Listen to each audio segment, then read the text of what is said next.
मोनू ने सोनू और सोनी को पुकारा, आओ आओ नई कहानी सुनो।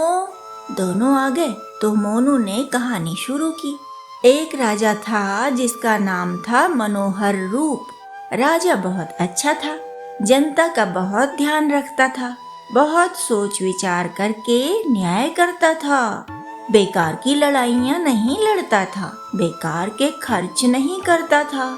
वह अपनी जनता से बहुत प्रेम करता था और उसकी जनता भी उससे बहुत प्रेम करती थी। राजा मनोहर रूप की 2 रानियां थीं। बड़ी रानी थी गुस्सैल और घमंडी, छोटी रानी थी शांत और नम्र।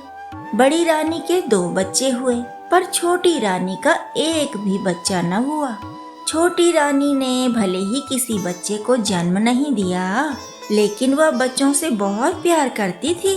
बड़ी रानी के बच्चों को भी वह अपने ही बच्चे समझती थी और प्रजा को भी अपने बच्चों की तरह ही मानती थी। प्रजा भी छोटी रानी का बहुत आदर करती थी। इस बात से बड़ी रानी को बहुत जलन होती थी। बड़ी रानी अक्सर छोटी रानी को डांट देती। राजा बड़ी रानी को इस बात के लिए टोकते तो वह और भी कलह करती। बच्चों पर बुरा प्रभाव न पड़े, यह सोचकर राजा मनोहर रूप चुप लगा जाते थे। प्रजा अपनी परेशानियां, कष्ट, चिंताएं लेकर छोटी रानी के पास कभी भी जा सकते थे। उन्हें इसकी अनुमति थी। दीन दुखी छोटी रानी के पास जाते तो रानी उन्हें अपने बाग के फल देती थी। छोटी रानी बहुत ध्यान से जनता की बात सुनती और उन्हें सही सलाह देती।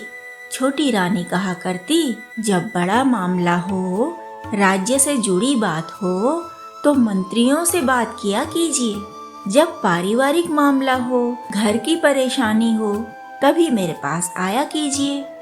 एक बार पड़ोसी राजा ने आक्रमण किया तो राजा मनोहर रूप युद्ध की तैयारी में लग गए। बड़ी रानी ने सुना तो राजा के पास आकर बोली, आप जब तक युद्ध में रहेंगे उतने समय के लिए राज्य की बागडोर मेरे हाथ में देकर जाइए। राजा ने कहा, आपको राजकाज का कोई अनुभव नहीं है। राजकाज मंत्री संभालेंगे और छोटी रानी के निर्देशन में काम करेंगे। बड़ी रानी लड़ने लगी, बच्चों की कसम देने लगी राजा को।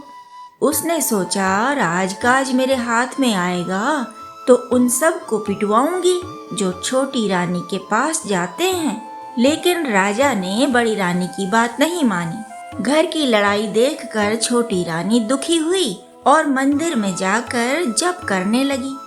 राजा मंत्रियों को समझाकर छोटी रानी के नेतृत्व में रहने के लिए कहकर युद्ध में चले गए। जनता छोटी रानी के पास जाती रही। छोटी रानी का सारा दिन पूजा पाठ और जनता की सेवा में निकल जाता था। बड़ी रानी दिन भर गुर्राती रहती। छोटी रानी उसकी बातें सुनी अनसुनी करती रहती। अपने गुस्से के कारण ही बड़ी रानी के सिर की नस फट गई एक दिन और वह मर गई। छोटी रानी ने उसके बच्चे बहुत प्यार से पाले और वह जनता की भी लोकप्रिय रानी बनी रही। राजा युद्ध से विजयी होकर लौटे और उन्होंने छोटी रानी को महारानी घोषित कर दिया। महल में उत्सव मनाया गया और जनता ने भी खूब धूमधाम की, खूब खुशी मनाई।